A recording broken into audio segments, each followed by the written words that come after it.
Welcome to another episode of Complete Developer Podcast, the podcast by coders for coders about all aspects of creating your best life as a developer. I'm Will, the accomplished developer and aspiring software architect. And I'm Beej, the journeyman developer, sharing my journey in development. Complete Developer Podcast is supported by listeners like you. We are now on Patreon at www.patreon.com/Complete Developer Podcast. Hey, did you hear about the new JavaScript framework? No, what is it? It's called Du Jour. They've applied continuous deployment to a framework, so it's constantly changing every day. So how do you tell that from every other JavaScript framework? While a framework that changes daily sounds crazy, it's not that far off. Everyone loves to play with the new shiny thing. It's different and new and doesn't have all the emotional, stressful baggage as what you do day in and day out. We may need to learn new technologies to make ourselves more marketable. The thing is, there is a right and a wrong way to do this resume boosting development. And we're going to discuss what is resume-driven development and talk about when it is and is not appropriate to do it. But before we get started, Will, what have you been fighting this week? Everything. I'm on 3 critical projects right now in various capacities, and we have a release coming up, and we have some stuff for a client that, some things weren't quite working the way they needed to work, and I've had to jump in on that. And then I've got other stuff kind of right over the horizon. So basically, I'm running around and going, okay, what am I closest to being on the critical path of? And then I just work on that for a day. And then I reevaluate. And then I'm just jumping between 3 projects. Nice. Yeah, it's a little bit of a hair on fire kind of situation. I'm learning a lot, particularly in regards to my pain tolerance. Mostly, I've been on a deep dive on SQL hierarchy IDs. I know more about how that works than I would like. Yeah. But yeah, it's been fun. I'm also working on a developer's guide to surviving whiteboard interviews. I wrote that this spring, then kind of sat on my butt for a little while. Didn't really sit on my butt. I had a lot going on, and I've circled back and I'm trying to finish the edits on that so that we can then go to figure out how to market it. I still haven't read it. That's okay. I want you to read it after I've gone through all the editing and caught all the stuff that I see. Okay, that's fair. Because you catch where my writing style is screwed up, mainly because you'll read it in your head and you'll trip over it. And I've got 3 years of experience of seeing that and going, that can't go in the show notes that way. Yeah, that's a good point. That's the idea.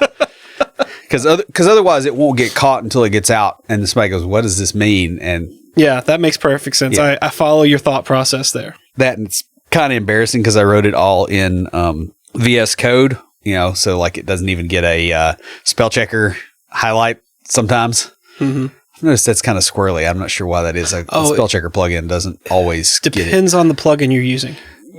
Actually, or extension, I should say. It turns out that it's not even. I don't have one installed right now. So maybe after I rebuilt this box, I didn't install it, and that would be why it's not showing up consistently. It's because it's on the other one. Okay. Well, that's cool. So how about you? Well, I have been dealing with a lot of database stuff as well, creating views and changing data types on things that were built months and almost a year ago. We're very close to production on the app that I've been working on for a while now, and we're required to update to the data standards that came out after we started development because they want everything going into production. We've got the time to go in and make the changes, so they want everything to be kind of on the standard. I agree with having to do this. Doesn't mean I enjoy having to do it. Yeah.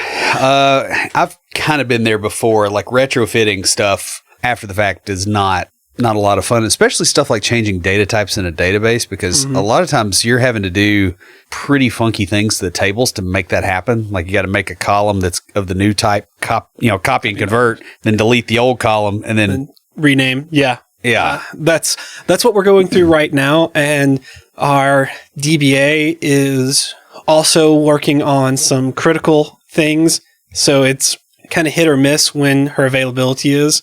Yeah. And so I did everything that I possibly could for this sprint around that so that when she was available, I could just drop what I was doing and we could work together. And we got almost everything done yesterday. And there's 2 pieces left to do that won't get done until tomorrow afternoon. You know, I've thought about it. I think you could actually make a random number generator by like putting an infrared sensor on the DBA's chair. Most companies I've worked at, because you can't find them when you need them. Yeah. And it doesn't and it's completely random. I do think that would be a good random number seed. Yeah, because they're busy doing lots of stuff. Well, the data is the most important thing that your organization has. You're building that, that's what your app is for. It's to service that thing. Right. So yeah, they're critical. Now, I also went down to my new house this past weekend. Well, I guess it's not quite mine yet. I don't move in until next month, but actually, I will be moving in a couple of days after this episode comes out. So that's pretty cool. Yeah, so if you want to help Beach, contact him through Slack. No. Especially if you like to lift heavy oak furniture. And want to drive way outside of Nashville to do it. Hey, look, man. I need the help. I've already got a couple of people from work, and then some people from my church group, maybe, hopefully, that'll come help. So, and then, do they like oak furniture as much as you? I don't think they know about the oak furniture. Oh, yeah. It's Schadenfreude time. All right. And then there's also Spider that lives like 5-10 minutes away from me. So I don't know if he'll have to work or not, but I'm hoping he can come out and help too. But yeah, it's really cool. I'm really excited because I'm able to go down there and work on the house between now and when I move in, because there's no one living there right now. And it's just basically sitting there empty. So it's really cool. But speaking of houses, I've got something for the home in IoTs.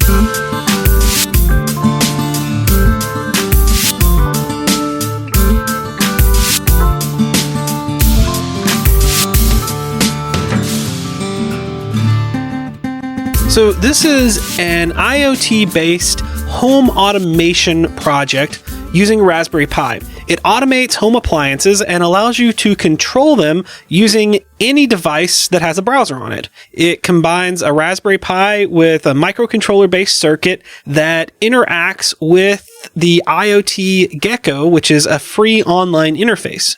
Users send messages from that interface to the Raspberry Pi, allowing them to turn appliances on and off and other things. You could preheat your oven on your way home from work, or turn on the coffee pot while you're laying in bed in the morning. Though most coffee pots... Most of them have a timer, but if you live in my neighborhood where the power goes out twice a week for 3 to 5 seconds, it's really nice to have something that doesn't rely on a clock. Mm-hmm. Yeah. So I'll have a link to this project in the show notes. Who's talking to us this week? Well, we got an email from Elvira Sandlin about the unit testing episode from a while back. It says, hello, nice testing content you have on your site. Thanks for your time. Cheers, Elvira. Well, thanks. We put a lot of effort into writing and recording that episode. It was a lot of fun. Elvira, send us another message with your contact information, because we've got a Complete Developer water bottle just for you. Guys, if you'd like your very own Complete Developer water bottle, leave us a review in iTunes or comment on the website or any of our social media. We post all of our episodes to Facebook, LinkedIn, Twitter, and Google+. We're also on Instagram and Tumblr. You can check us out each week on Facebook and Twitter Live, where we talk about what's going on in the tech world and answer some listener questions. Or join the conversation anytime via Slack by going to slack.completedevelopernetwork.com. It's common to move jobs every 3 to 5 years as a developer to avoid stagnating in your knowledge. Some developers with 10 years experience really only have 1 or 2 years that have been repeated over and over again. When looking to switch jobs, you want to find some place where you can learn newer technology and grow as a developer, and also get away from the stagnant code base that you're probably dealing with. In order to get into those positions, though, you usually need to have some experience with that new technology. It can be very tempting to bring it into your current job to gain that experience before leaving. What is considered resume-driven development is going to change with time. They will not be the newest or the most popular. Now, I have a quote from an article that was written in 2007 that says, in fact, resume-driven development is so prevalent these days that people will actually choose Java over Perl because Perl will not help my career. And that's a fairly accurate assessment looking at the job market. Yeah. Now, 11 years later. But what is funny is I don't know that people would choose Java now either. Yeah.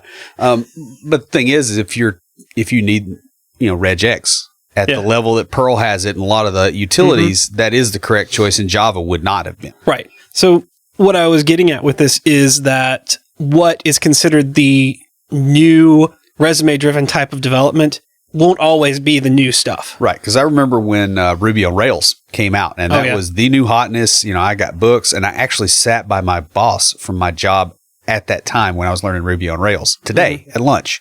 Yeah. And, you know, kind of joked around about that, and we're still both doing .NET. But I was messing around with Rails on the side, you know, trying to learn it for that reason. Of course, that helped you out with things that .NET stole from it. Yeah.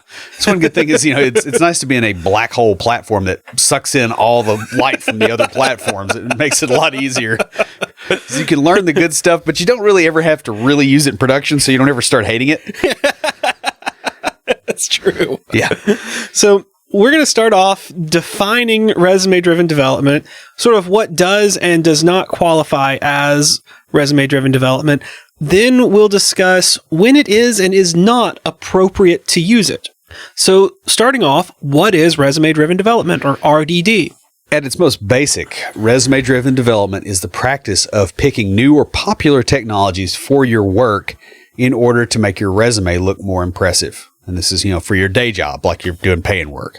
This means using unfamiliar technology to solve a problem that could be solved with known technology. So, you know, something like, all right, I need to build a web page for this application. And just even a static site would do for them.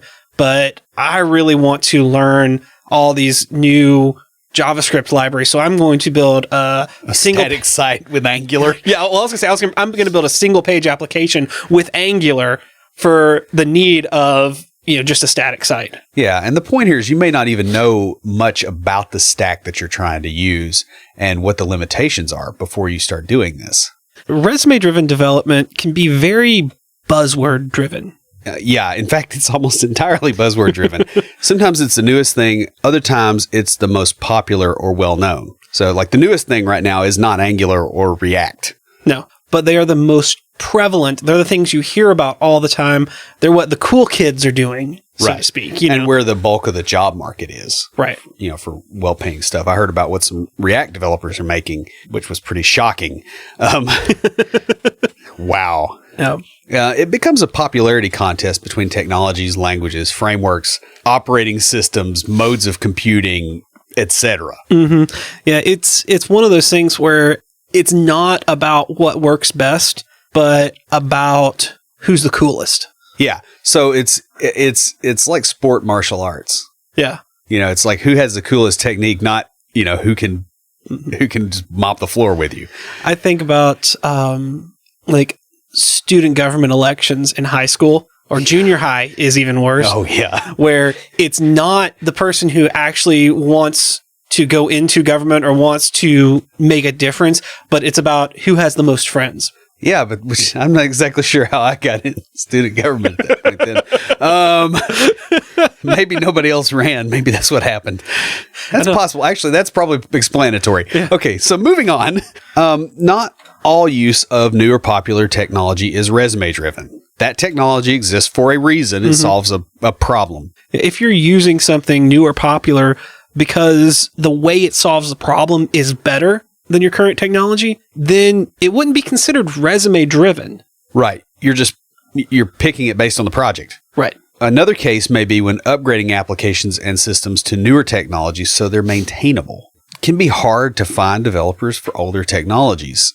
You have to pay them more as well, right? Like you can't get the kid that's fresh out of school who is looking to build their resume with the new stuff, you know, and they're excited about it to learn technology that's 15 years old.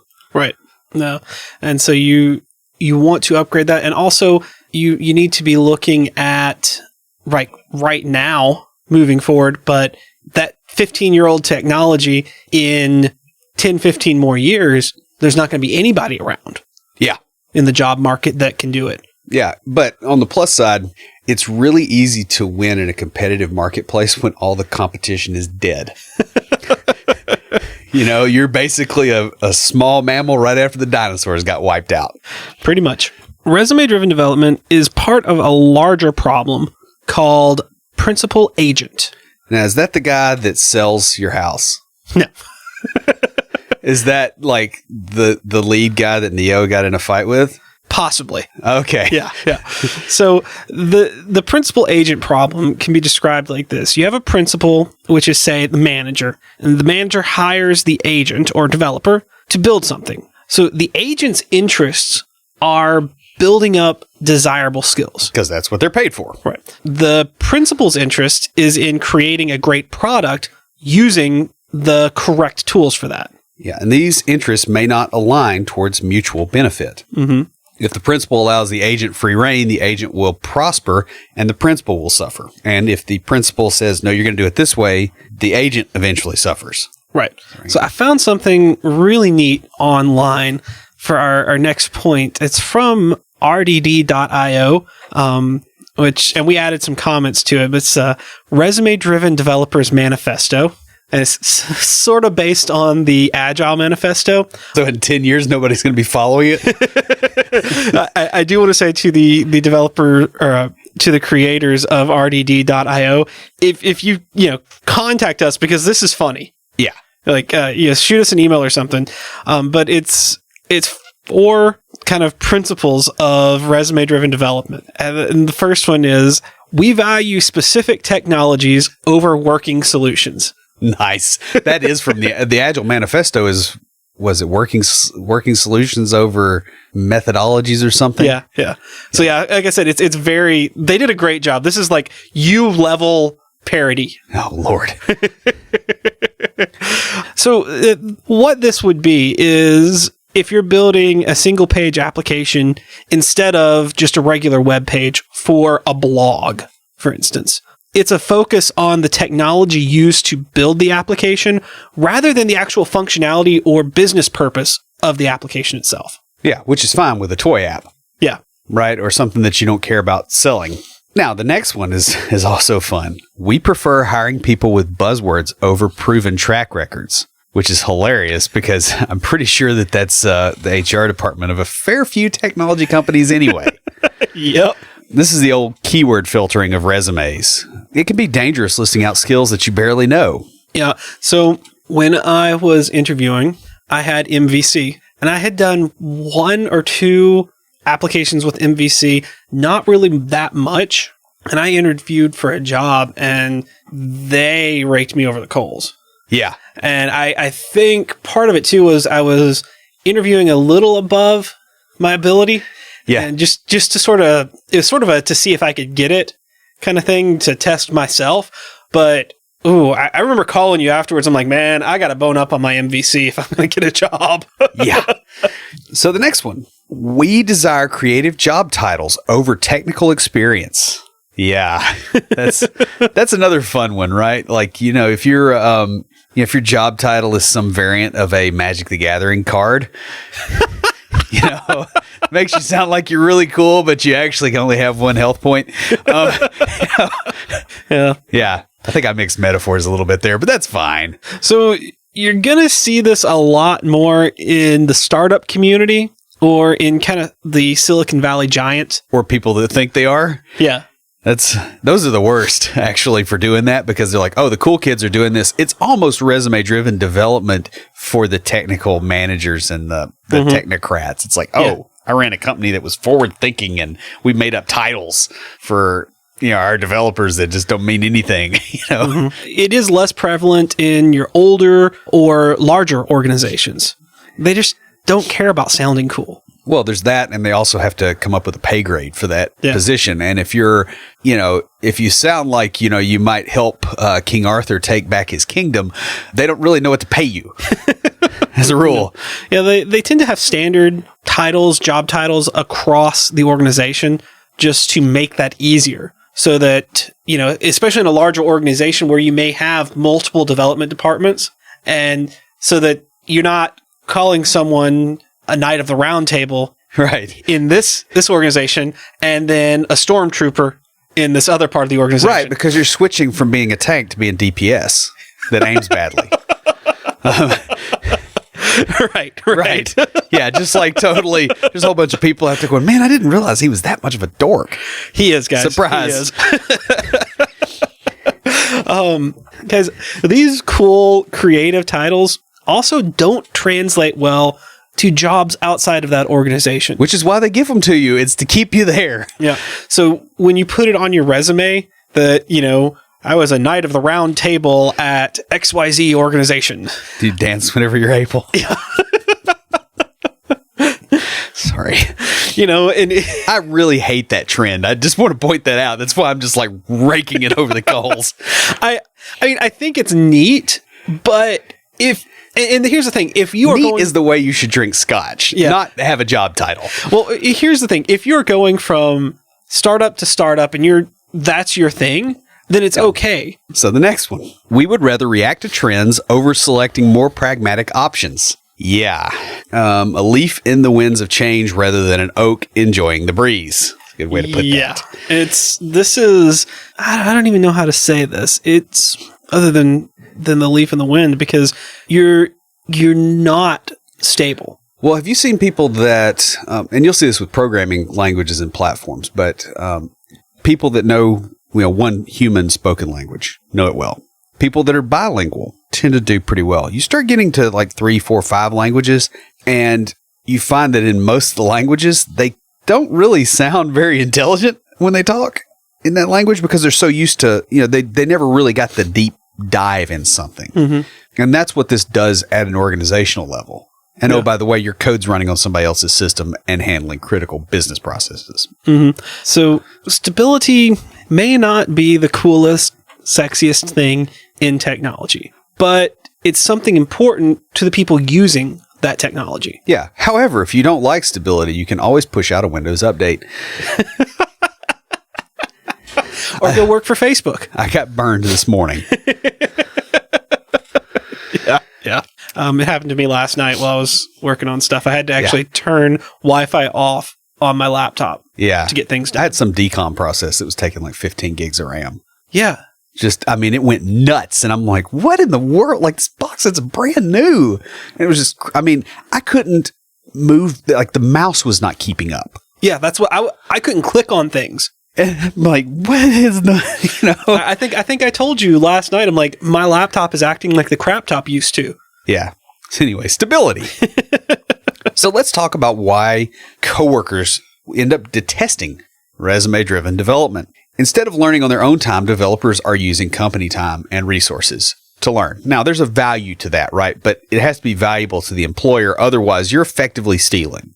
Yeah. Now, you can make a pretty good case for a lot of stuff being valuable to the employer that the employer doesn't necessarily agree with. Mm-hmm. But, effectively, that's what you're doing. It's a waste of resources as well. Yeah. The technology may not be suited for your particular problem. Yeah, and a lot of times they don't even, it's not anything close to what they're using. Yeah.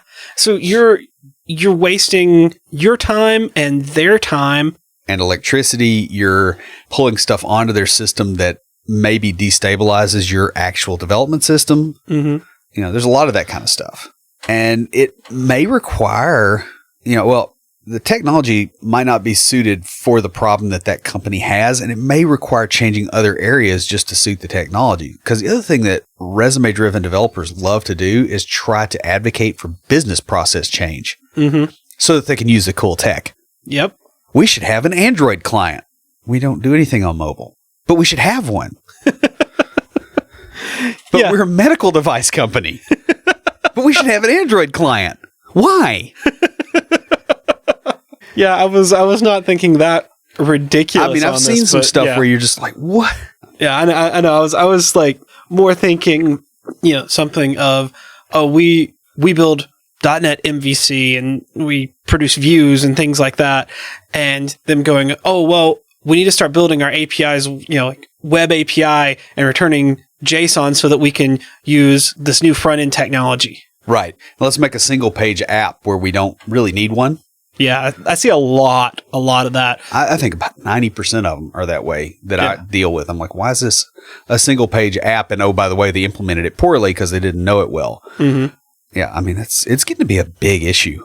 Now, one of the things that really, really makes people cranky is, you build something like that and you're not being monitored and now the other developers have to learn it just to be able to get through the code and fix things. And they get judged based off of their ability to fix it, even though it's in a platform they never used. Yeah.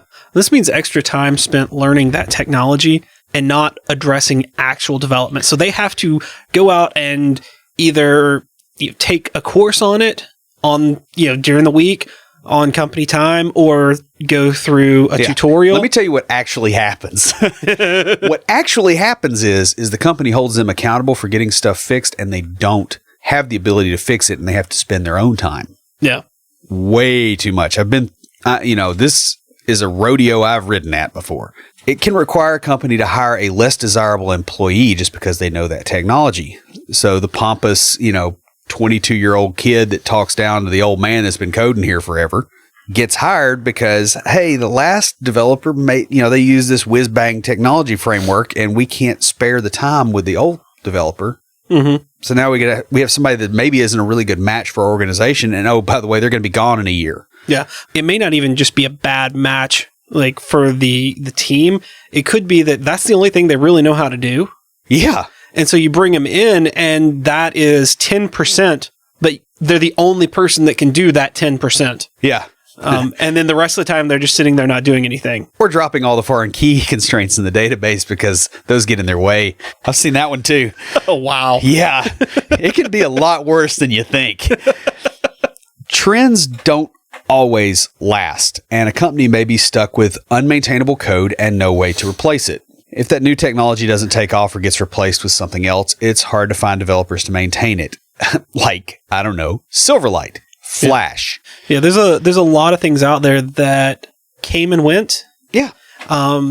Trends change. And the thing is, some of these, like Silverlight, it was built based on a whole architecture that went away. Yeah. And, there's not a whole lot you could do with it. Now, those developers could transition to WPF. Mm-hmm. But WPF developers have a harder time with Silverlight because Silverlight is kind of stripped down, and they're like, oh, I can do it this way. It's like, oh, yeah, that whole set of libraries is not there. Yeah, and it hurts. Like the rest of the team is just burned with stuff like that. I mean, I saw a lot of projects that should have been using Ajax and simple JavaScript back in the day, and they dumped Silverlight in there, and then they had to roll that back out later. Yeah. Of course, they also got to do that with better JavaScript frameworks when the time came instead of jQuery spaghetti.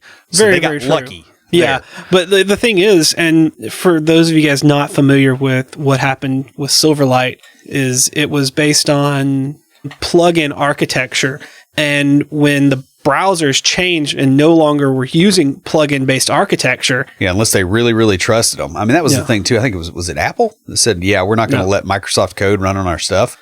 Yeah, it was Apple. They kind of killed a lot of stuff. Yeah, Apple's been a pretty good bulwark, really, against the whole auto update madness that's going on. It's making me like them in spite of the fact that I really don't want to. I develop on a Mac at work. Yeah, and the next computer I buy is going to be one. Yeah, they might win me over too. Yeah, I understand. Now, we've been talking about developers doing this resume-driven development, but it's not just the developers that do it. When hiring developers, management may also engage in this resume-driven development mentality. There is this desire to hire a developer with the same skill set as the one that left. Yeah, and the developer that left was an expert, in quotes, in the new technology, which meant that they never actually deployed anything, usually, but they could make it look really nice in meetings. Yes.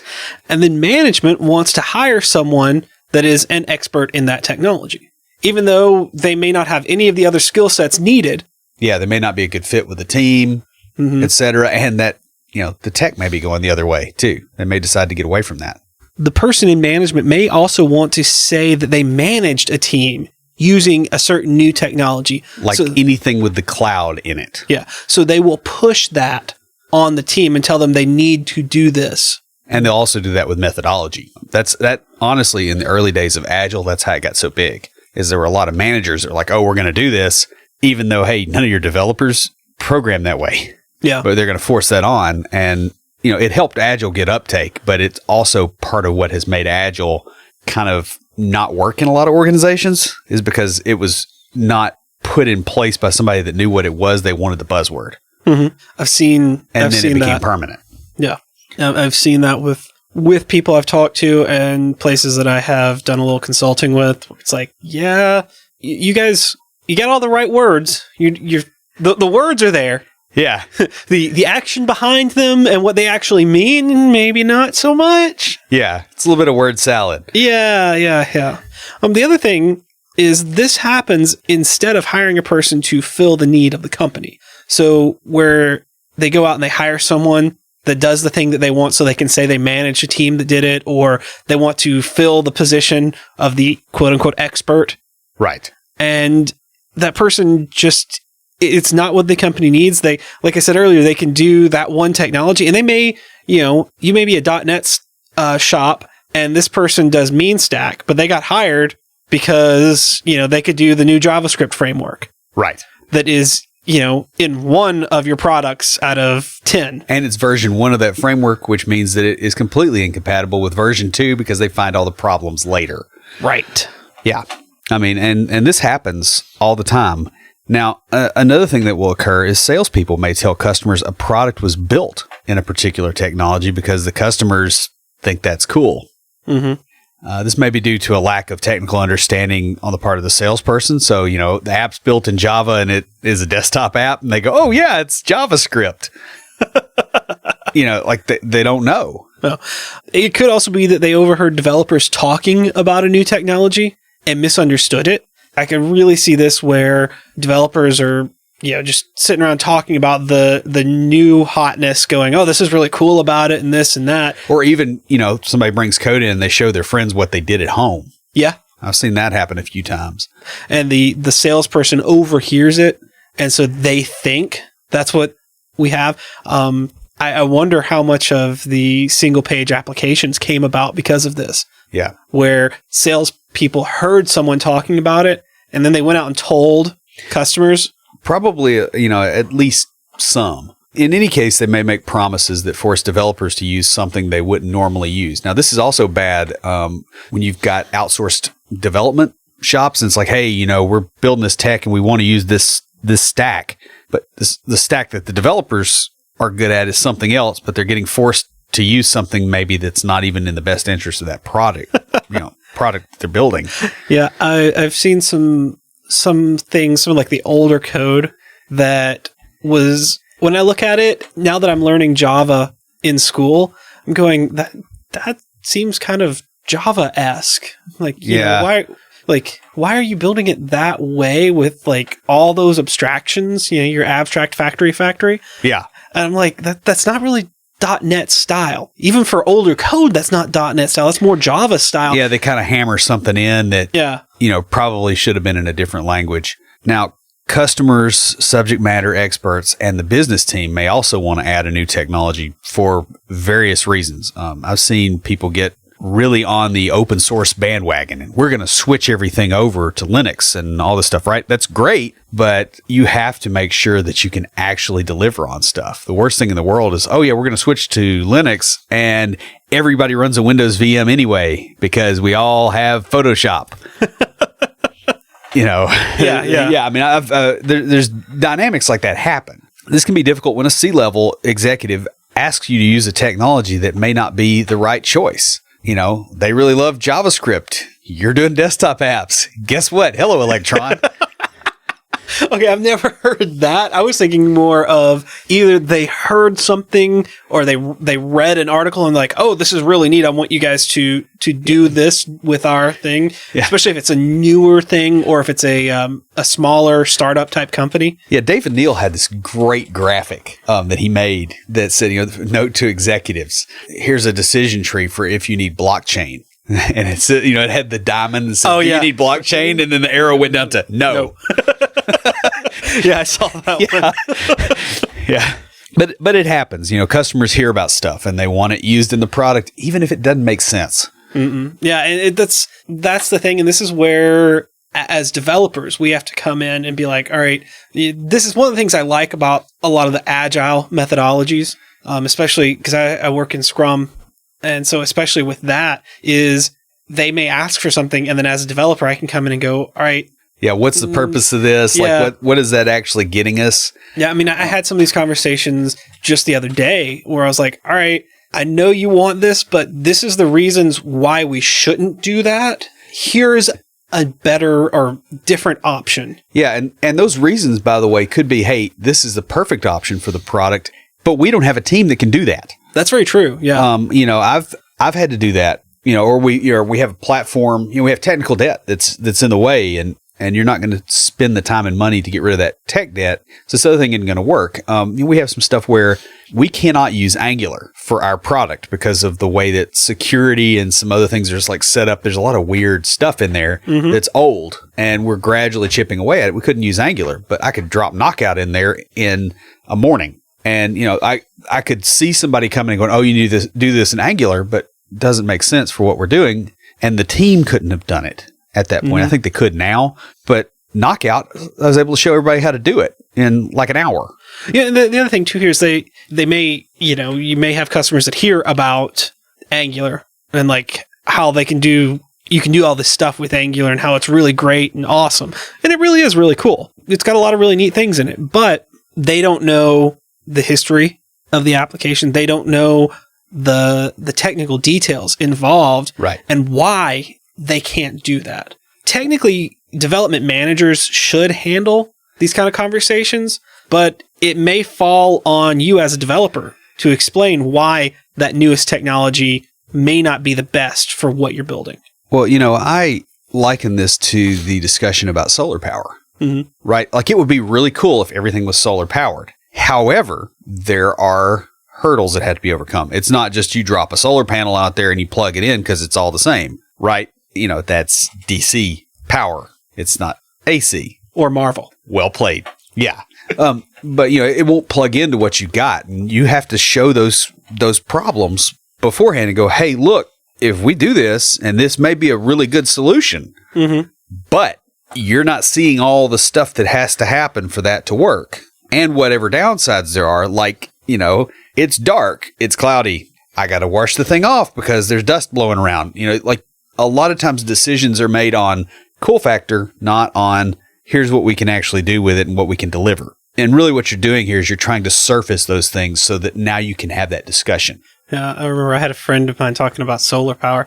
He had a little solar panel that folded up that he could take out and charge his motorcycle with it. And yeah, you better expect to go sit in a bar and have a beer or two to charge it up enough to start. Yeah. I remember we were in class and we came out and his bike wouldn't start. He got that thing out and he set it down, and I looked at him and was like, man, you want to just like roll it up to the side of the building and use mine that plugs into the wall and has a converter, and you can just like hook it in and start your bike. Yeah. That's it's like pretty awkward, Yeah. But you're right. It's you got to think about. What if you just put a big sail on there and had a fan? There you go. That'll work too. Yeah. I mean, it just doesn't. Sometimes you just have to explain this stuff to people because it's like at that level of thought process. So it's just this thing. Now, resume-driven development is not always bad. Yeah, we've been talking about a lot of the negatives throughout this episode, but we kind of wanted to close out on, you do need to build up your resume, especially if you're wanting to move on. And we have a quote here from Paul E. Davis that says, in the end, if developers are not concerned with their own careers, it's not likely that they will be concerned with your business. Yeah, I mean, the thing about it is, if you are hiring people, right, you want to make things good enough that they don't want to leave and make them skilled enough where they can. That's the sweet spot that you really want to aim for. And there's a lot of companies out there that will bring somebody in and not want them to learn anything. Just, do your job and we're not going to help your career. What happens is the least motivated people end up being the people that they have because everybody else leaves, and if you assume X percentage of the population is lazy, eventually those people get in and they don't go anywhere because it's hard for them to move. Yeah. And you get the Dead Sea effect. That's what this is.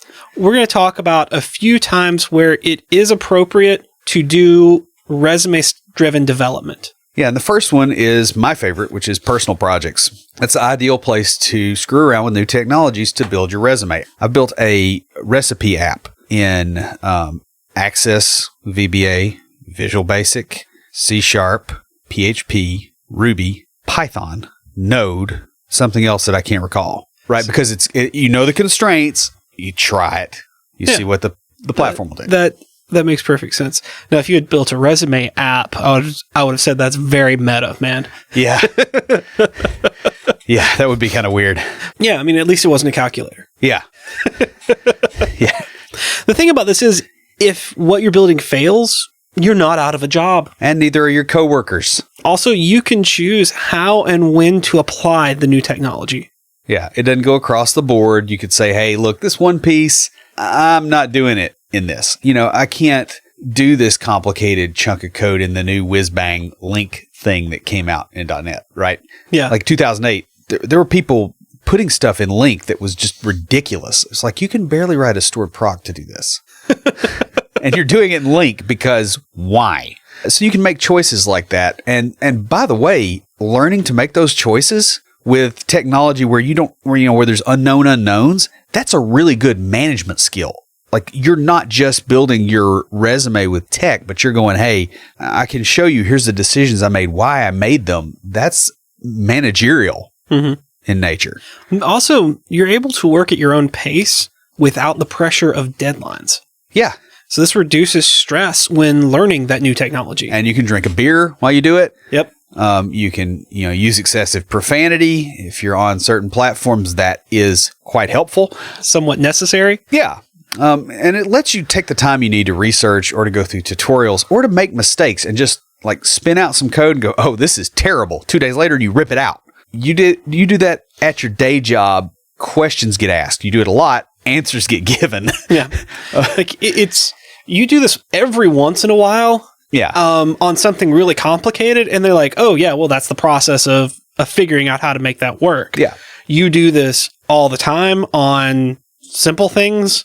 Yeah. And simple is in air quotes, right? Because that's management's version of simple. Yeah. And they don't know. And they're working from incomplete information too. You don't want to put them in a position where they feel like, kicking you out the door is a good idea, just as a rule. Next, one-off projects that are not mission critical can be a good way to sneak a little bit of resume-driven development in at work. These projects are ones that may not be part of your regular product. So little one-offs for clients like customizations. That's a good spot to do this. Also, weird little corners of the app that not many people use. That can be a place to try patterns and stuff out and see how they work. And then you show it to the team and go, yeah, it's already in the system. Here's a proof of concept, and you can pull that down. So they can be things built for internal customers or for your own development team. I am currently working on building a logging reader. So I got everybody on board with logging. We're logging to a database, and now I'm working on a way to read that and display it. So it's easier. We don't have to go into the database to see the logs. We can just go to that application. Well, it's only ever going to be looked at by developers, maybe QA, maybe the BAs if they're like doing some smoke testing or stuff like that. But, mostly developers looking at it. You're not going to get fired for it, sucking a little bit. Like they can still, there's a backdrop. Yeah. Like we could always go back and just look in the database. Yeah. And I've done a little bit of this with like little dinky code generators and stuff like that. That's a really good thing too, because you can go, hey, I use this new technology, and oh, by the way, I saved the development team time. These are things like tools to help the team. These need to be projects that will require little or no maintenance. Yeah, so it needs to be very, very stable, very, very limited in scope, very small audience, very technical audience who can get around it if it doesn't work. Like I said, with this logging, it's mainly for the developers just to make it easier to view the logs and not have to. The big thing I want to be able to do is not have to sort through all the other application logs. I want to pull back just mine. Right. In a certain time frame. And maybe a certain severity level and that kind of stuff. Yeah. The key here is once you're gone, if what you built breaks, it can go away. Yeah. Or somebody else that really wants to learn that could take it and it could be their own resume-driven development project. Right. They may port it to a new framework. When you're doing this, you need to keep in mind that you don't want to throw your other team members under the bus. Right. But if they jump under it by themselves, that's fine. Right. Now, another way to get some newer technology into your system is if you can build something for a client using that technology. So you may be able to find some side work or contract work building something in the technology that you want to learn. Yeah, this gives you the chance to build actual production code, which is going to be completely different than just a toy app. Like you get to learn all the tooling and all the stuff that goes around it. To do this, you'll likely need to have already taken some tutorials and know at least the basics. And you might also, for instance, if you got a friend that needs something built, you give them a discount. Go, hey, I'm going to use this new tech. Here's why. Here's what I'm doing. I'm cutting you a deal. Mm-hmm. And do that and just go, hey, look, I'm taking the hit on the money I'm making so that I can learn this new tech. Right.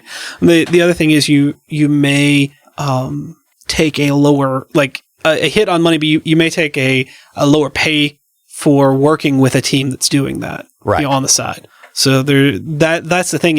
You're trading off the amount of money you could make on the side for the learning. Proof of concept development allows you to build something to show that it's possible. So this is outside of your normal workload. So it's extra work to add to your resume. So you might, for instance, go, okay, I want to show that we could do this here. I'm going to take my own time and I'm going to build something and take it and go, here's what I did. Here's what I learned. Show it to the team. Here's what I think we can get out of it. Now you can make a case to management because you're informed. And you have something to show them. This may lead to your company adopting the new technology. Yeah, because now it's industry-driven development. Right. And, the thing is if you're going to propose new tech, you need to look like a consultant, not a contractor. Mm-hmm. Yes. And that's what this does for you. It puts you in that position of expertise when you come in. Mm-hmm. And the thing is, you can then say you not only worked in that tech, but you brought that into the company. Yeah. Because, hey, guess what? When the hiring manager at the next company is doing their own resume-driven development and they want to hire a guy to bring the tech in so they can say they managed a team of those kind of people, you're the guy that brought it in somewhere else. Mm-hmm. Yeah, that works real well. And on the flip side of that, if you leave on good terms and get references from that company, they'll brag that, hey, he's really great. He brought this technology into us. Yeah, because you and Dave, you built that Alexa app. Yeah, so Dave from JDT and I built an Alexa app that we took a workshop on it at Music City Code, and we were like, this is really cool. We want to do this. We're a .NET shop, but it's in Node. It's really cool. And so we did that on our own time, like over a couple of weekends. We brought it in as one of our dev chats, and it was just sort of, hey, look at this cool new thing. This is something that we could do that is really cool. And it kind of grew from there. So our management went and talked to some other management and we ended up presenting it to a group of higher ups. They're like, hey, check this out. It's really cool. Yeah, because I could see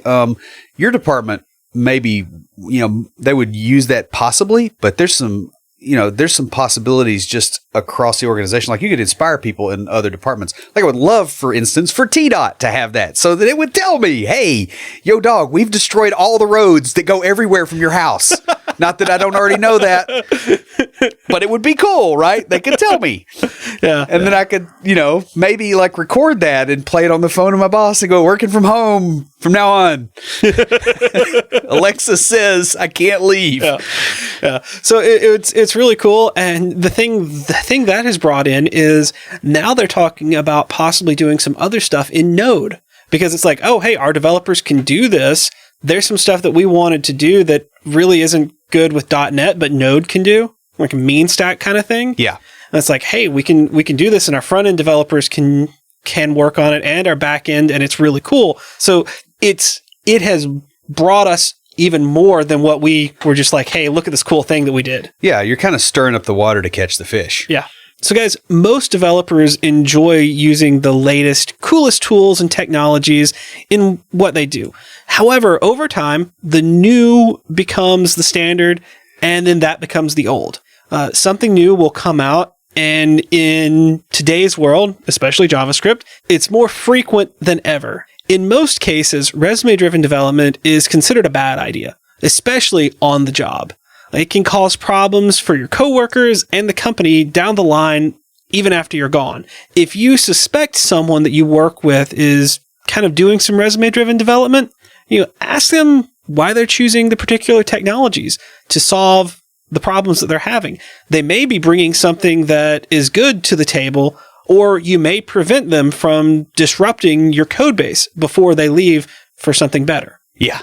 And that pretty much wraps us up before we close everything out. Will, what do you have for us this week for Tricks of the Trade? Well, I want to point out something that, again, I guess kind of comes out of the episode, and that is to be really careful, especially with yourself. Like if you are engaging in a behavior that's really not optimal, but you get positive results initially, pay real close attention to that, because usually the positive results go away and the behavior persists.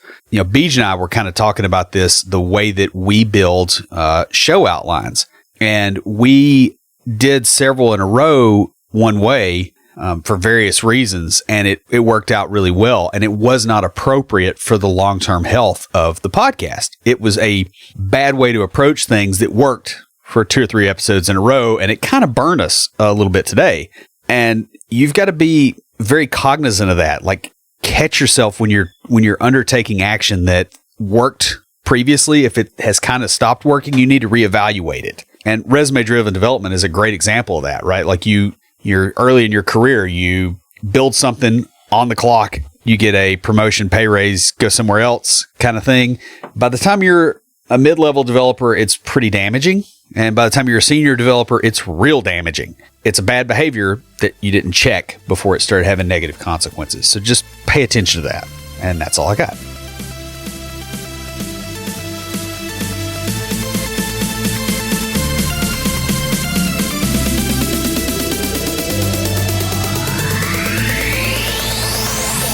For Titanfall. If you have a question or comment, please email us at neckbeards@completedeveloperpodcast.com. Our theme music is an excerpt from Stand By for Titanfall by Pure Bells, available on SoundCloud and licensed through Creative Commons. The intro music for IoTs is Hillbilly Hip Hop by Jason Belcher. For references, show notes, and to sign up for weekly emails with extra tips and insights, be sure to check out the website at CompleteDeveloperPodcast.com. You can also follow us on Twitter at CompleteDevPod and like our page on Facebook to keep up with news about the show. Catch us each week as we broadcast live, talking about what's going on in the tech world and answering listener questions. Learn more about all of our shows and groups by going to CompleteDeveloperNetwork.com, where you'll find links to Junior Developer Toolbox, Developer Launchpad, and our other communities. Thanks for listening. See you next time.